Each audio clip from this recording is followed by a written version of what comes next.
આ સિમ્પલ કાળા ચના ચાટને હું 5 મિનિટમાં એવું ચટપટું સ્નેકમાં કન્વર્ટ કરીશ કે બધા રિપીટ માગશે.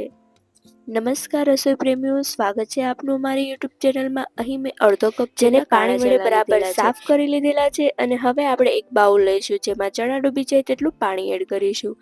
અહીં મેં 2 કપ જેટલું પાણી એડ કરી દીધું છે અને ત્યારબાદ તેને 7 થી 8 કલાક અથવા તો એક રાત્રે સુધી આપણે તેને ઢાંકણ ઢાંકે પલળવા માટે મૂકી દઈશું. 7 થી 8 કલાક જેટલો ટાઈમ થઈ ગયો છે અને ચણા પણ એકદમ સરસ રીતે પલળી ગયા છે. હવે આપણે જે આ ચણાનું પાણી છે તેને દૂર કરી લઈશું. બધા ચણાને આપણે કુકરમાં એડ કરી દઈએ અને તેમાં 2 ગ્લાસ જેટલું પાણી પણ એડ કરી દઈએ. સાથે સાથે 1/2 ટીસ્પૂન જેટલું આપણે મીઠું એડ કરી દઈએ અને 1/4 ટીસ્પૂન જેટલો ખાવાના સોડા એડ કરી દઈએ, જેનાથી ચણા એકદમ સારી રીતે બફાઈ જાય છે. અને 2 મીડિયમ સાઇઝના બટેકા પણ એડ કરી દીધા છે. અને હવે આપણે કુકરનું ઢાંકણ ઢાંકી મીડિયમ ગેસની આંચ ઉપર અથવા તો વધારે ગેસની આંચ ઉપર ચણાને બફાવા માટે મૂકી દઈશું. અહીં આપણે 3 થી 4 જેટલી સીટી વાગે ત્યાં સુધી આપણે ચણાને બફાવા દેવાના છે અને ત્યારબાદ ગેસની ફ્લેમ બંધ કરી દઈશું અને કુકરમાંથી બધી જ વરાળ બહાર નીકળી ગઈ છે અને આપણે કુકર ખોલીને ચણામાં રહેલું જે એક્સ્ટ્રા પાણી છે તેને આપણે દૂર કરી દઈશું. ચણાને આપણે હળવા હાથે આ રીતે દબાણ આપતા એકદમ સારી રીતે મેશ થઈ જાય એ રીતે આપણે ચણા બાફવાના છે. ધ્યાન રહે કે ચણાને આપણે સારી રીતે જ બફાવા દઈશું અને તો જ ચાટ ખાવાની મજા આવશે. અને હવે આપણે ચાટમાં એડ કરવાના વેજીટેબલ જોઈ લઈએ તો સૌથી પહેલા અહીં મેં નાની કાકડી લીધેલી છે, જેની છાલ ઉતારી તેનું એકદમ સરસ નાનું કટિંગ કરી લીધેલું છે. અને ત્યારબાદ મીડિયમ સાઇઝનો કાંદો લીધેલો છે અને મીડિયમ સાઇઝનું ટામેટું લીધેલું છે. તે બંનેને એકદમ સારી રીતે નાના નાના કટિંગ કરી લીધેલા છે. ચણા ચાટને સ્પાઇસી બનાવવા માટે નાનું લીલું મરચું અને નાનો આદુનો ટુકડો લીધેલો છે, જેની છાલ ઉતારી લઈશું અને ખાંડણી અને દસ્તા વડે તેને આ રીતની સરસ પેસ્ટ બનાવી લઈશું. એક બફાયેલું બટેકું લઈશું અને તેને આ રીતે નાના નાના ટુકડા કરી લઈશું અને સાથે સાથે ફ્રેશ કોરિએન્ડર પણ લઈ લઈએ અને તેને પણ એકદમ સરસ રીતે આ રીતે નાનું નાનું કટિંગ કરી લઈએ.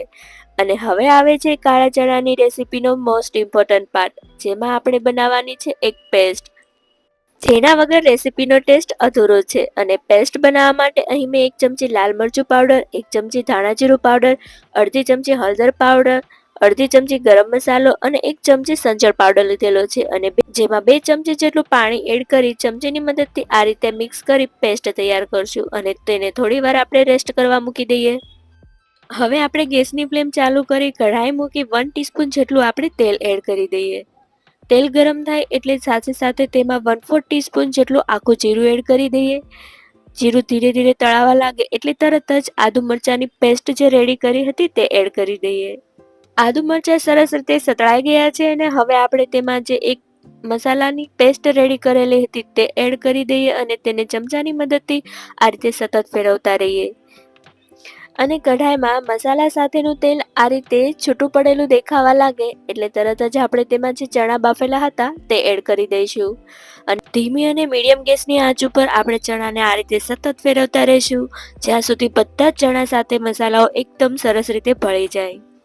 2 મિનિટ જેટલો ટાઈમ લાગ્યો છે અને બધા જ ચણા સાથે મસાલા એકદમ સારી રીતે ભળી ગયા છે અને હવે આપણે ગેસની ફ્લેમ બંધ કરી દઈશું. હવે આપણે તેમાં જે બાફેલા બટેકાના ટુકડા કરેલા હતા તે પણ એડ કરી દઈએ અને તેને બરાબર ચણા સાથે અને મસાલા સાથે મિક્સ કરી લઈએ. અને આ સ્ટેજમાં તમે જે મસાલાઓ એડ કરો છો તે ફાઇનલ ટેસ્ટ ડિસાઇડ કરે છે અને આ જ કોમ્બિનેશનથી તમે જો મસાલાઓ એડ કરશો તો એકદમ સ્ટ્રીટ સ્ટાઇલ ફ્લેવર આપશે. અને બીજું આવે છે પાર્ટ જેમાં આપણે વેજીટેબલ કટ કરેલા છે તે પણ એડ કરીશું અને એ પણ એક સિક્રેટ ટિપ્સની સાથે. અને હવે આપણે કટિંગ કરેલા કાંદા છે તે એડ કરીશું, સાથે સાથે થોડું બીટ પણ એડ કરી દઈએ, કટિંગ કરેલા ટામેટા, કટ કરેલી કાકડી, થોડું લીલું મરચું કટ કરેલું અને 1 ટીસ્પૂન જેટલો ચાટ મસાલો એડ કરી અને મિક્સિંગ કરી દઈશું. અને હવે આપણે એડ કરીશું લીંબુનો રસ. અહીં મેં 1 ટીસ્પૂન જેટલો લીંબુનો રસ લીધેલો છે અને તે એડ કરતા પહેલા આપણે મસાલાઓ અને વેજીટેબલ એડ કરી બરાબર મિક્સ કરી લઈશું અને આ ટ્રીકની મદદથી ટેસ્ટ પરફેક્ટ બેલેન્સમાં આવે છે. બસ મિત્રો, આ રહી તમારી હેલ્ધી અને ટેસ્ટી કાલા ચના ચાટ. આ એકવાર બનાવશો તો રેગ્યુલર સ્નેક બની જશે, જેની ગ્રીન ચટણી અને આમલીની ચટણી સાથે ખાવાથી ખૂબ જ ટેસ્ટી લાગે છે. તમે ગ્રીન ચટણી સાથે પસંદ કરો છો કે આમલીની ચટણી સાથે? કમેન્ટમાં જરૂર લખો. અને આવી હેલ્ધી રેસીપી માટે સબસ્ક્રાઇબ કરવાનું ભૂલતા નહીં. ફરી મળીશું એક નવી જ અને ટેસ્ટી રેસીપી સાથે. ત્યાં સુધી જોતા રહો રિદ્ધિસ કુકિંગ કિચનની રેસીપી. ધન્યવાદ.